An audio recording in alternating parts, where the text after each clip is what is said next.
ಸುದ್ದಿಸಾಕ್ಷಿ news ಚಾನಲ್ಗೆ ಸ್ವಾಗತ.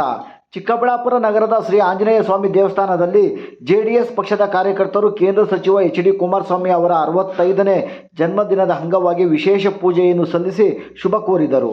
ನಂತರ ಜೆಡಿಎಸ್ ಪಕ್ಷದ ಕಾರ್ಯಕರ್ತರು ಜೆಡಿಎಸ್ ಪಕ್ಷದ ಜಿಲ್ಲಾಧ್ಯಕ್ಷ ಮುಕ್ತಾ ಮುನಿಯಪ್ಪ ಅವರ ನೇತೃತ್ವದಲ್ಲಿ ಜೆಡಿಎಸ್ ಜಿಲ್ಲಾ ಕಚೇರಿಯಲ್ಲಿ ಜೆಡಿಎಸ್ ಪಕ್ಷದ ಕಾರ್ಯಕರ್ತರು ಕೇಕ್ ಕತ್ತರಿಸಿ ಸಿಹಿ ಹಂಚಿ ಪಟಾಕಿಗಳನ್ನು ಸಿಡಿಸುವ ಮೂಲಕ ಸಂಭ್ರಮಿಸಿದರು. ಈ ಸಂದರ್ಭದಲ್ಲಿ ಜೆಡಿಎಸ್ ಪಕ್ಷದ ಜಿಲ್ಲಾ ಅಧ್ಯಕ್ಷ ಮುಕ್ತಾ ಮುನಿಯಪ್ಪ, ತಾಲೂಕಾ ಅಧ್ಯಕ್ಷ ಮುನಿರಾಜು, ಮುಖಂಡರಾದ ಕೆ.ಆರ್. ರೆಡ್ಡಿ, ಪ್ರಭಾ ನಾರಾಯಣಗೌಡ, ಬಾಬು, ಬಂಡ್ಲು ಶ್ರೀನಿವಾಸ್, ವೇದಾವತಿ, ಕಾಂತರಾಜು, ಲಕ್ಷ್ಮೀನರಸಪ್ಪ, ಚಿಕ್ಕ, ಶಾಂತಮೂರ್ತಿ, ನಾಗರಾಜ್, ವೆಂಕಟೇಶ್, ದಿನೇಶ್, ಸ್ಟುಡಿಯೋ ಮಂಜುನಾಥ್, ಸಾದಿಕ್, ಸುರೇಶ್ ಹಾಗೂ ಇನ್ನಿತರರು ಉಪಸ್ಥಿತರಿದ್ದರು. ವರದಿ ಗಜೇಂದ್ರ, ಸುದ್ದಿಸಾಕ್ಷಿ ನ್ಯೂಸ್, ಚಿಕ್ಕಬಳ್ಳಾಪುರ.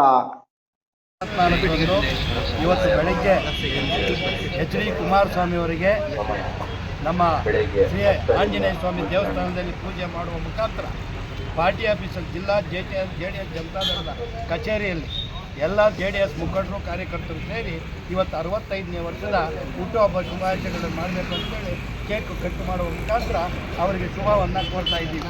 ಅದೇ ರೀತಿ ಅವರಿಗೆ ಆಯಸ್ಸು ಐಶ್ವರ್ಯ ಹೆಚ್ಚಾಗಿ ಕೊಡಲಿ. ರಾಜಕೀಯದಲ್ಲಿ ಅವರು ಇವತ್ತು ಏನು ಉನ್ನತ ಸ್ಥಾನದಲ್ಲಿದ್ದಾರೆ, ಇಡೀ ದೇಶದಲ್ಲಿ ಒಳ್ಳೆಯ ಹೆಸರು ತೆಗೆದುಕೊಳ್ಳಿ. ಅದೇ ರೀತಿ ಕರ್ನಾಟಕ ರಾಜ್ಯಕ್ಕೂ ಹೆಚ್ಚಿನ ಸಹಾಯ ಮಾಡಲಿ ಅಂತ ಇವತ್ತು ಅವರಿಗೆ ಶುಭಾಶಯ ಕೋರುತ್ತಾ ನಮ್ಮ ಮನವಿಯನ್ನು ಅವರಿಗೆ ತಿಳಿಸ್ತಾ ಇದ್ದೀವಿ. ಹೆಚ್ಚಿನ ಇದರಲ್ಲಿ ನಮ್ಮ ಕರ್ನಾಟಕ ರಾಜ್ಯಕ್ಕೆ ಹೆಚ್ಚಿನ ಸೌಕರ್ಯಗಳನ್ನು ಕೇಂದ್ರ ಸರ್ಕಾರಕ್ಕೆ ತರಬೇಕು ಅಂತೇಳಿ ಅವರ ಹುಟ್ಟುಹಬ್ಬದ ಶುಭಾಶಯದ ಮುಖಾಂತರ ಅವರಲ್ಲಿ ವಿನಂತಿ ಮಾಡಿಕೊಳ್ತಾ ಇದ್ದೀವಿ. ಚಿಕ್ಕಬಳ್ಳಾಪುರ ಜಿಲ್ಲೆಯಾದ್ಯಂತ ಏನೆಲ್ಲ ಕಾರ್ಯಕ್ರಮ